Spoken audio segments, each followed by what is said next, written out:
नमस्कार, मैं हूं तन्वी रिजवी। सावन में हमारी खास पेशकश देवों के देव महादेव में आप सभी का स्वागत है। कहते हैं कि सोमवार व्रत नियमित रूप से करने पर भगवान शिव तथा मां पार्वती की कृपा अनुकंपा बनी रहती है तथा सभी अनिष्टों, अकाल, मृत्यु और बाधाओं से न सिर्फ मुक्ति मिलती है बल्कि अपने भक्तों पर आने वाले किसी भी कष्ट को स्वयं महाकाल शिव हर लेते हैं और जीवन, कुटुंब, धन धान्य, समस्त सुख, समृद्धि, ऐश्वर्य से परिपूर्ण हो जाता है।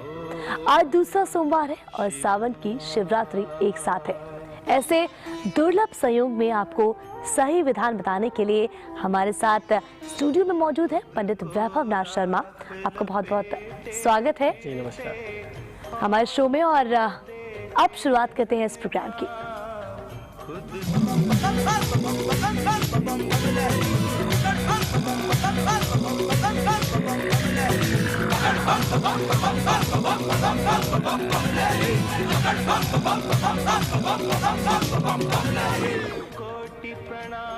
तो हमारे साथ वैभव जी मौजूद है। वैभव जी, आज इस विशेष दिन का पंचांग और पूजा की विधि हमारे दर्शक को बताइए। जी बिल्कुल, जब आज के तिथि की बात करते हैं, आज के दिन की शुभता की बात करते हैं, तो सबसे पहले बात आती है आज की तिथि की पंचांग की। तो पंचांग इस प्रकार है, विक्रम संवत 2070, सावन का महीना चल रहा है, कृष्ण पक्ष है, सोमवार का दिन है और तिथि है चतुर्दशी। उसके साथ साथ आज जो नक्षत्र है वह पुनर्वसु और चंद्रदेव जो है वह कर्क राशि में विचरण कर रहे हैं। सूर्योदय से पहले जब आप बात करते हैं कि किस विधि विधान से पूजा पाठ करना है, तो जातक को, जिस भी जातक को महादेव शिव की साधना आराधना करनी होती है, जो आज सोमवार की तिथि में लोग व्रत कर रहे हैं, आपको प्रातः काल जो है जल्दी उठ करके स्नान ध्यान से निर्वृत्त हो जाना चाहिए और उसके बाद स्नान कर लेने के बाद गंगा जल या किसी भी तीर्थ के पवित्र जल को लेकर के अपने घर को, पूरे घर को शुद्ध करें। उस जल से सिंचित करना चाहिए, अर्थात छिड़काव करना चाहिए अपने घर में। उससे आपका घर जो है पवित्र होता है और शिव पूजा के योग्य बनता है। शिवालय में या मंदिर में सफेद वस्त्र धारण करके ही शिव पूजा के लिए आपको जाना चाहिए। आप अपने घर में भी ये शिव पूजा कर सकते हैं, आसपास के किसी शिवालय में जाकर के भी आप इस पूजा को कर सकते हैं। भगवान शिव, पार्वती, गणेश जी की मूर्ति के सामने सबसे पहले आपको व्रत का संकल्प लेना चाहिए। जिस भी कामना के साथ, जिस भी इच्छा के साथ आप इस व्रत को कर रहे हैं, मन में कोई भी भाव, कोई भी लालसा है तो आपको उनके समक्ष अवश्य बोल देना चाहिए। संकल्प के बाद प्रथम पूज्य भगवान श्री गणेश का ध्यान और पूजा आपको पहले करनी है, ये बात आप जरूर ध्यान रखिएगा। श्री गणेश के ध्यान और पूजा के बाद भगवान शिव का मन ही मन आपको ध्यान करना चाहिए और आप उनसे अपनी समस्त मनोकामनाओं की सिद्धि के लिए, अपने परिवार के कल्याण की प्रार्थना कर सकते हैं। भगवान शिव का जब आप ध्यान कर लें तो भगवान शिव का जो पंचाक्षरी या षडाक्षरी मंत्र, किसी भी मंत्र से आप उनकी पूजा आराधना कर सकते हैं। ओम नमः शिवाय से भगवान शिव की पूजा करनी चाहिए। ओम नमः शिवाय से मां पार्वती की आराधना करनी चाहिए। ये हमने आपको पहले भी बताया था। भगवान शिव को जल, दूध, दही, शहद, घी, चीनी से जो निर्मित पंचामृत है उससे आपको स्नान कराना चाहिए। उसके बाद विशेष रूप से चंदन, लाल चंदन, बिल्वपत्र, भांग, धतूरा, जनेऊ जोड़ा, रोली और कुछ दक्षिणा अपनी तरफ से आप रख करके नैवेद्य अर्पित करें। ये है सामान्य विधि जो किसी भी व्यक्ति को करना चाहिए आज की तिथि में पूजा के लिए।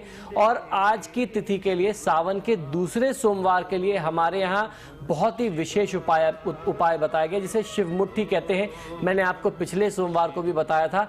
इस दूसरे सोमवार में जब आप भगवान शिव की आराधना करते हैं तो शिवलिंग पर एक मुट्ठी सफेद तिल अर्पित करना चाहिए। ऐसा मानते हैं कि सफेद तिल अर्पित करने से जो भी आपकी भाग्य बाधा है, आपके काम में जो बार बार बाधाएं आती हैं, आपको आगे बढ़ने में, विकास में जो बाधाएं आती हैं, आपके सुख में जो विघ्न बार बार आ जाते हैं, वो विघ्न, वो बाधाएं दूर होती हैं और हर प्रकार के कष्टों से मुक्ति मिलकर के जीवन सुखमय बनता है। जब आप शिव पार्वती की पूजा कर लें तो उसके बाद आपको सोमवार के व्रत की कथा भी सुननी चाहिए। आप स्वयं भी उसको पाठ कर सकते हैं या किसी आचार्य के माध्यम से, परिवार के किसी अन्य सदस्य के माध्यम से आप उसको श्रवण भी कर सकते हैं। जब आप इस विधि से पूजा कर लें तो इस पूजा के अंत में धूप दीप से भगवान शिव की आरती करना बहुत ज़्यादा अनिवार्य होता है। कर्पूर से, देसी घी के दीपक से आपको आरती करनी चाहिए और उसके उपरांत प्रसाद का वितरण जितने ज़्यादा ज़्यादा से ज़्यादा लोगों के बीच में आप करें तो आपको लाभ मिलेगा। पूजा के दौरान जो भी आपसे गलती रह गई हो, कुछ भूल चूक हो गई हो, कुछ आपसे कहीं कोई प्रक्रिया छूट गई हो, उसके निमित्त आपको क्षमा प्रार्थना अवश्य कर लेना चाहिए। अपनी कामना पूर्ति के लिए भी आपको प्रार्थना अवश्य करना चाहिए। प्रदोष काल यानी संध्या काल में शिव पूजा करें और रात में भोजन करना चाहिए। ऐसा सोमवार के व्रत का नियम होता है, सावन के सोमवार के व्रत का नियम होता है। और आज की जो तिथि है वो बहुत ही विशेष है। सबसे पहली चीज तो ये कि सावन का महीना है, उसके बाद सावन का सोमवार जो महादेव शिव की बहुत प्रिय तिथि है, और उसके साथ साथ चतुर्दशी अर्थात आज जो शिवरात्रि पड़ रही है, मास शिवरात्रि है। ये तीनों संयोग आज के दिन को अद्भुत बनाते हैं और ये संयोग सैकड़ों वर्ष बाद आया है। तो आज आपको आज के दिन का ज्यादा से ज्यादा लाभ लेने का प्रयास करना चाहिए। आज की तिथि को, आज के इस महासंयोग, विशेष और दुर्लभ संयोग को यूं ही व्यर्थ जाने नहीं देना चाहिए। तो आज बेहद दुर्लभ संयोग है, कहना है पंडित जी का। और हमारे साथ दीप नारायण जुड़ चुके हैं, हमारे संवाददाता। दीप, आज सावन का सोमवार और शिवरात्रि दोनों है, और सबसे पहले बाबा के दर्शन कराएं ताकि जो श्रद्धालु वहां नहीं पहुंच पाए हैं वो भी दर्शन कर सके।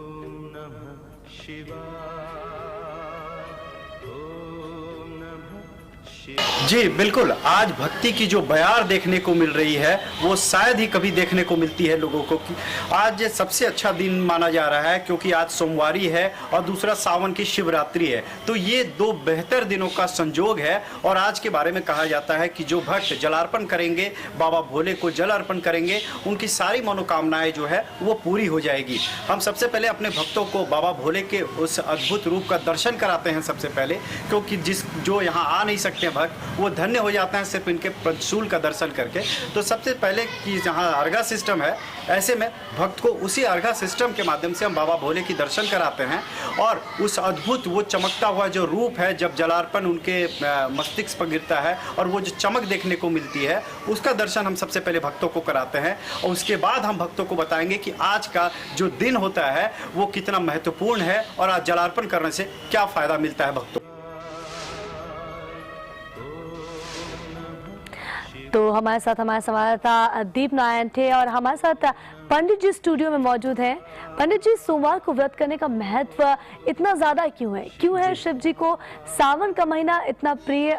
ये हम भी जानना चाहेंगे, हमारे दर्शक भी जानना चाहेंगे। जी बिल्कुल, देखिए हमारे धर्मशास्त्रों में कहते हैं कि अमोघ फलदायी है सोमवार की तिथि। और सोमवार की तिथि में खासतौर पर सोमवार, जब सावन का सोमवार हो, उसमें व्रत करना, शास्त्रों और पुराणों में श्रावण के सोमवार को व्रत करना अमोघ फलदायी कहा गया है। विवाहित महिलाओं को श्रावण सोमवार का व्रत करने से परिवार में जो है खुशियां आती हैं, सुख समृद्धि मिलती है और उसके साथ साथ सम्मान प्राप्ति होती है, सुयोग्य वर की प्राप्ति होती है। जबकि पुरुषों को इस व्रत को करने से कार्य व्यवसाय में उन्नति मिलती है, शैक्षणिक गतिविधियों में बहुत अच्छी सफलता मिलती है और आर्थिक रूप से जो है वो संपन्नता प्राप्त होती है, सक्षमता प्राप्त होती है। अविवाहित लड़कियां यदि श्रावण के प्रत्येक सोमवार को शिव परिवार का विधि विधान से पूजन करती हैं और उन्हें तब उन्हें जाकर के भगवान शिव की कृपा मिलती है। भगवान शिव और मां पार्वती की कृपा से अच्छे घर और वर की प्राप्ति, सुयोग्य वर जिसे कहते हैं, उसकी प्राप्ति होती है। हर कन्या का एक यही सपना होता है कि मुझे अगर वर मिले तो महादेव शिव जैसा हो। इसीलिए आपने देखा होगा कि कन्याएं सबसे ज्यादा इस व्रत को करती हैं और भगवान शिव की साधना जिस प्रकार से सैकड़ों हजारों वर्ष पूर्व मां पार्वती ने की थी, उसी प्रकार से आज भी लड़कियां उस तरीके से साधना करती हैं, तो उसका बहुत अच्छा लाभ मिलता है। भगवान शिव भी कल्याण करते हैं, मां पार्वती की भी कृपा मिलती है। उसके साथ साथ जो सोमवार को व्रत करने की कथा है, उस कथा को भी मैं आज अपने दर्शकों को बताना चाहूंगा आपके इस कार्यक्रम के माध्यम से। एक कथा के अनुसार जब सनत कुमारों ने महादेव से उन्हें सावन महीना प्रिय होने का कारण पूछा, तो महादेव भगवान शिव ने बताया कि जब देवी सती ने अपने पिता दक्ष के घर में योग शक्ति से शरीर त्याग दिया था, उससे पहले देवी सती ने महादेव को हर जन्म में पति के रूप में पाने का प्रण किया था। तो अपने दूसरे जन्म में देवी सती ने पार्वती के नाम से जन्म लिया। पार्वती के नाम से हिमाचल और रानी नैना के घर में पुत्री के रूप में जन्म लिया था।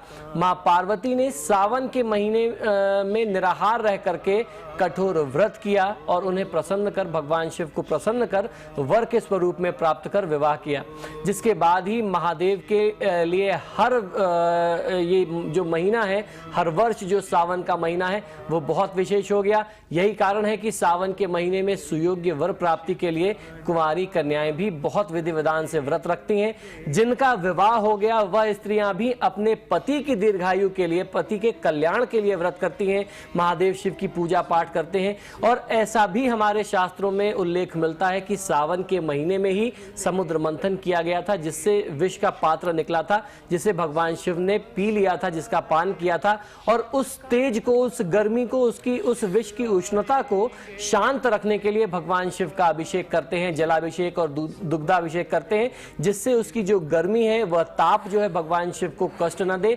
और जो व्यक्ति ऐसी परिस्थिति में भगवान शिव की साधना करता है वो भगवान शिव का प्रिय हो जाता है, भगवान शिव का कृपा पात्र हो जाता है। तो यदि आप किसी व्यक्ति को कष्ट से बचाते हैं, दुख से बचाते हैं, तो निश्चित ही वो उसका स्नेह आपको मिलता है। तो ठीक उसी प्रकार से जब महादेव शिव ने कष्ट, पूरी इस सृष्टि के कष्ट को हरा और आपने उनकी सेवा की, तो आपको उनकी कृपा अवश्य मिलनी चाहिए। और हम एक बार फिर से चलेंगे दीपनारायण के पास, क्योंकि कुछ तकनीकी खराबी की वजह से हम आपको बाबा के दर्शन नहीं करा पाए थे। हम सीधे चलते हैं दीपनारायण के पास और दर्शन कराते हैं, ताकि जो श्रद्धालु वहाँ नहीं पहुँच पाए हैं वो भी बाबा के दर्शन कर सके।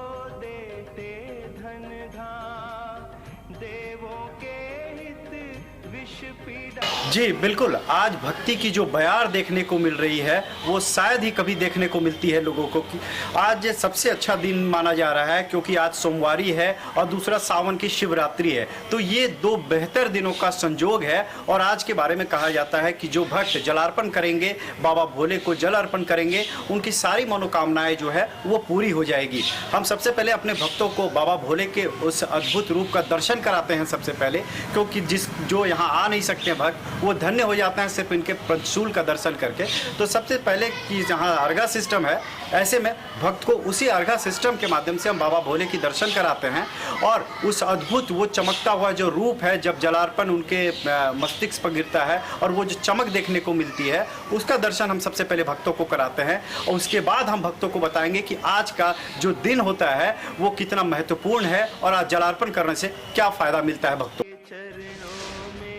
दीप, आज सावन का सोमवार और शिवरात्रि एक साथ है। ऐसा शुभ सहयोग अगर देखें तो बहुत कम बनता है। ऐसे में श्रद्धालुओं में कैसा उत्साह देखने को मिल रहा है?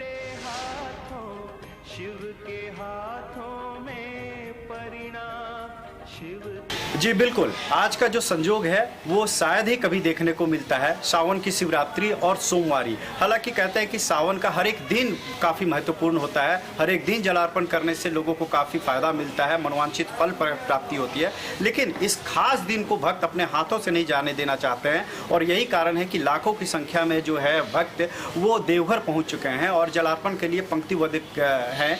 और इनका एक ही मानना है कि कष्ट चाहे जितना भी हो जाए, भक्तों को भक्ति चाहिए, बाबा का प्यार चाहिए, उनका आशीर्वाद चाहिए। और इसीलिए वो धूप में, बारिश में आज भी खड़े हैं और तकरीबन इन्हें 8 से 10 घंटे लगेंगे बाबा को जलार्पण करने में। लेकिन फिलहाल जो आस्था जो है इन सारी मुसीबतों पर और इन कुव्यवस्थाओं पर हावी दिख रही है, और भक्त जो है कतार में खड़े होकर बम बोले का नारा लगा रहे हैं।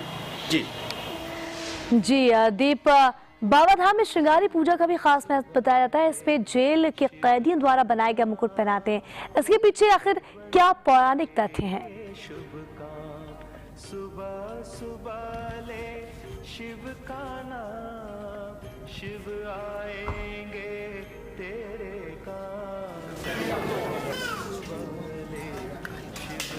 तो लगता है संपर्क नहीं हो पा रहा है। हम आपको बता दें कि आज सावन का दूसरा सोमवार है। आज बेहद अहम और ख़ास दिन है। और हमारे साथ स्टूडियो में पंडित जी मौजूद हैं। वैभव जी, आज सावन का दूसरा सोमवार है और सावन की शिवरात्रि दोनों एक साथ हैं। आज के दिन महामृत्युंजय मंत्र के जाप का क्या महत्व और जाप कैसे करें और क्या क्या जाप के दौरान क्या क्या सावधानियां बरतें, बताइए हमारे दर्शकों को। देखिए, महामृत्युंजय मंत्र जो है वो अपने आप में बहुत ही विशेष, बहुत ही चमत्कारी, जिसे महामंत्र कहते हैं, ये अकाल मृत्यु को हरता है। तो आज की तिथि जो है ये बहुत ज़्यादा महत्वपूर्ण है। महामृत्युंजय का जाप तो आप किसी भी परिस्थिति में कर सकते हैं, जब आपको बहुत गंभीर रोग हो, शोक हो, दुख हो, दारिद्र हो, आरोग्यता की प्राप्ति आपको करनी हो, तो इस परिस्थिति से बचने के लिए आपको ये जाप करना चाहिए। और जब महादेव शिव की प्रिय तिथि हो जाए, जैसे आज ये जो बहुत विशेष संयोग बन रहा है, बहुत ही दुर्लभ संयोग बन रहा है, तो ऐसी तिथि में इसका जाप कर लेना। हमारे शास्त्रों में कहते हैं कि 9 महामृत्युंजय मंत्र का जाप करना आज की तिथि में 9 करोड़ महामृत्युंजय मंत्रों के बराबर जो फल मिलता है, वो पुण्य फल आपको आज मिल सकता है। तो आज की तिथि बहुत शुभ है। आप किसी भी प्रकार से महादेव की आराधना कर सकते हैं। महामृत्युंजय मंत्र का जो प्रभावशाली लाभ है वो आपको जरूर आज लेना चाहिए। और आप महामृत्युंजय मंत्र तो अवश्य करते होंगे, लेकिन जो उसका बीज स्वरूप है, अर्थात जो बीज मंत्र है, उसका जाप आपको करना चाहिए। ओम होम जूम स ओम भू भुवः स्व ओम त्र्यंबकम यजामहे सुगंधिम पुष्टिवर्धनम उर्वारुकमिव बंधनान मृत्युर्मुक्षीय मामृतात् स्व भुवः भू ओम सह जूम ओम होम ओम। ये जो महामृत्युंजय है, इस महामृत्युंजय मंत्र का जाप किसी भी जातक को बहुत अच्छा लाभ देता है। और इसका जाप जो है, इसको मृत संजीवनी महामंत्र भी कहते हैं, महामृत्युंजय मंत्र भी कहते हैं। महामृत्युंजय मंत्र के जाप में सावधानी क्या रखनी चाहिए, ये भी मैं आपको बता दूं। महामृत्युंजय मंत्र का जाप जो है वो किसी भी जातक को किसी भी परिस्थिति में जाप करना फलदायी होता है, लेकिन इस मंत्र के जाप में कुछ सावधानियां भी रखनी चाहिए, जिससे कि इसका संपूर्ण लाभ आपको प्राप्त हो सके और किसी भी प्रकार के अनिष्ट की संभावना जो है वह न बने। अतः जब से पूर्व किसी भी व्यक्ति को निम्न बातों का ध्यान रखना जो मैं बताने जा रहा हूं वो बहुत ज्यादा अनिवार्य है। जो आप मंत्र जाप का उच्चारण करते हैं वो बहुत ही शुद्धता और सावधानी के साथ करना चाहिए। एक निश्चित संख्या में जप करना चाहिए। आपको ऐसा कभी भी नहीं करना चाहिए कि आज आपके पास समय है या आज अचानक से आपको श्रद्धा आ गई, आज आपने 5 माला जाप कर ली और कल आपके पास समय कम मिला तो आपने 1 माला जाप की। ऐसा आप कदापि नहीं कर सकते। हमारे यहाँ शास्त्रों में कहते हैं कि जो संख्या आपने एक बार निर्धारित कर दी है, आपको उसी को करना चाहिए। आप चाहें तो अपनी श्रद्धा से उस संख्या को बढ़ा जरूर सकते हैं। आपने अगर आज 1 माला जाप किया है, आप कल 3 माला या 5 माला करना चाहते हैं, अपनी श्रद्धा के अनुसार उससे ज्यादा करना चाहते हैं तो ज्यादा कर सकते हैं, उससे कम नहीं कर सकते। अब आगे जो है उसी संख्या पर जाप होना चाहिए। मंत्र का जब भी आप उच्चारण करते हैं तो होठों से बाहर उसका उच्चारण नहीं निकलना चाहिए। महामृत्युंजय मंत्र के बारे में कहते हैं कि उसको बोल करके जाप नहीं करें, हमेशा मन में उसका जाप करना चाहिए। जाप काल में धूप दीप जलते रहना चाहिए। धूप को दीप देवता को जो है आप अपनी पूजा का अनुष्ठान का प्रत्यक्ष गवाह मान करके आप संकल्प करें और फिर जाप करें। रुद्राक्ष की माला पर महामृत्युंजय के मंत्र का जाप किया जाना चाहिए। महादेव शिव के किसी भी मंत्र का जाप जो है वह रुद्राक्ष की माला पर किया जाना अनंत फल देता है। माला को गोमुखी में रखें, अर्थात जो माला रखने का स्थान होता है उससे ढक करके माला अगर यदि आप जाप करेंगे तो आपको लाभ मिलेगा। जब पूरा होने तक माला को गोमुखी में रखना चाहिए या किसी भी प्रकार से ढक करके जाप करना चाहिए। कभी भी खुले हाथ से आप ऐसे माला लेकर के हाथ में जाप नहीं कर सकते। हमारे शास्त्रों का ऐसा मानना है कि ये जो आप अगर खुले हाथ से जाप कर रहे हैं, माला दिख रही है सबको, तो ऐसे में जो भी आप जाप कर रहे हैं उस जाप का सारा तेज जो है वो इंद्र देवता हर लेते हैं। जब के समय में शिव प्रतिमा, शिवलिंग या महामृत्युंजय यंत्र अपने सामने अगर आप रख करके जाप करते हैं तो आपको बहुत अच्छा लाभ मिल सकता है। आप अपने घर की पूजा स्थान में बैठ के जाप करें या आसपास के किसी शिव मंदिर में जाकर के जाप करें। महामृत्युंजय मंत्र का जाप करना जब आप करना चाहते हैं तो कुशा के आसन का प्रयोग करना या काले कंबल के आसन का प्रयोग करना उच्चतम श्रेष्ठतम बताया गया हमारे यहाँ शास्त्रों में। महामृत्युंजय मंत्र के जप का जो दिशा है हमारे यहाँ शास्त्रों में जो वर्णित है वह दिशा पूर्व दिशा बताई गई है। पूर्व दिशा की तरफ या फिर उत्तर दिशा की तरफ मुख करके आपको जाप करना चाहिए। जाप काल में आलस्य व उबासी को नहीं आने देना चाहिए। आपको किसी भी प्रकार की निरस्ता को बचाना है। अपने मन को, अपने ध्यान को पूर्णतः महादेव शिव के चरणों में लगाना है। और जितने दिनों की आपकी ये साधना चल रही है, जितने दिनों का आपका ये जप है, जिसे जप काल कहते हैं, अगर आपने कुछ निश्चित संख्या का संकल्प ले रखा है, उस दौरान आपको पूर्ण ब्रह्मचर्य का पालन करना चाहिए। अब ब्रह्मचर्य में कौन कौन सी चीजें आती हैं? आपको बहुत ही सादा भोजन करना है, एक समय भोजन करना है, और उसके साथ साथ आपको बहुत ज़्यादा साफ सफाई, शुद्धता और पवित्रता रखनी है। मांसाहार, मदिरा इत्यादि का सेवन आपको नहीं करना है। यहाँ तक कि जो तामसिक प्रवृत्ति के भोजन हैं, जो हमारे यहाँ जैसे प्याज, लहसुन तक, क्योंकि इनकी प्रकृति जो है, प्रवृत्ति जो है वो तामसिक होती है, इससे भी आपको बचना चाहिए। भूमि शयन करना चाहिए, अर्थात जमीन पर, भूमि पर अपनी शैया को बिछा करके, बिस्तर को लगा करके आपको शयन करना चाहिए।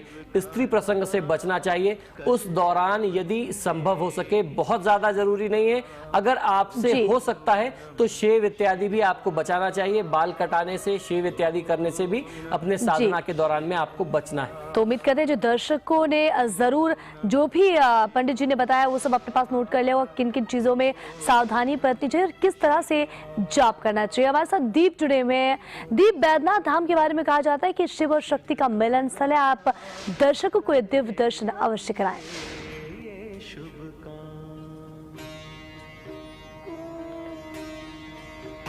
जी देखिए, जो 12 ज्योतिर्लिंग है वहाँ पर, उसमें से खास ज्योतिर्लिंग माना जाता है, ये मनोकामना लिंग के नाम से भी जाना जाता है। बहुत कम लोगों को ये पता होता है कि ये विश्वविख्यात मंदिर है और यहाँ शिव और शक्ति दोनों एक साथ विराजमान हैं। इसके पीछे भी काफ़ी पौराणिक कथाएं हैं कि यहाँ पर राजा दक्ष के दरबार में जब पार्वती गई थी और वहाँ पर शिव को बेइज्जत होते हुए नहीं देख पाई, तो उसके बाद वो काफ़ी विचलित हो गई और उन्हें हवन कुंड में वो चली गई। उसके बाद शिव जो है उन्होंने तांडव करना शुरू किया था और उसको शांत करने के लिए फिर उसके बाद सती के टुकड़े टुकड़े कर दिए गए थे ताकि इनका गुस्सा शांत हो सके। तो हर एक खंड जहाँ पर गिरा वहाँ एक शक्तिपीठ की रचना हुई। तो जो देवघर है बाबा धाम, यहाँ पर माता है सती का हृदय गिरा था, इसलिए इसे हृदयापीठ भी कहते हैं। और यहाँ पर शिव और शक्ति दोनों का मिलन स्थल माना जाता है। यही कारण है कि यहाँ पार्वती मंदिर जरूर है, लेकिन वहाँ पार्वती नहीं, यहाँ त्रिपुर सुंदरी और का मंदिर है और जहाँ पर पूजा किया जाता है। तो यहाँ पर बाबा भोले और पार्वती मंदिर के बीच गठबंधन कराया जाता है और कहा जाता है कि यहाँ पर पूजा करने से शिव और शक्ति दोनों का आशीर्वाद एक साथ प्राप्त होता है। यही कारण है कि यहाँ भक्त का जन सैलाब उमड़ता है और वही जन सैलाब आज देखने को मिल रहा है। जी दीप, बहुत बहुत धन्यवाद इन तमाम जानकारियों के लिए। और दर्शकों, अब समय हो गया आपसे विदा लेने का। वैभव जी हमारे साथ मौजूद थे, बहुत बहुत आपका भी धन्यवाद हमारे दर्शकों को तमाम विधि विधान बताने के लिए और पूजा के आखिर में आरती का क्या महत्व है ये बताने के लिए। तो चलिए हम अंत में आपको छोड़े जाते हैं भोले शंकर की आरती के साथ।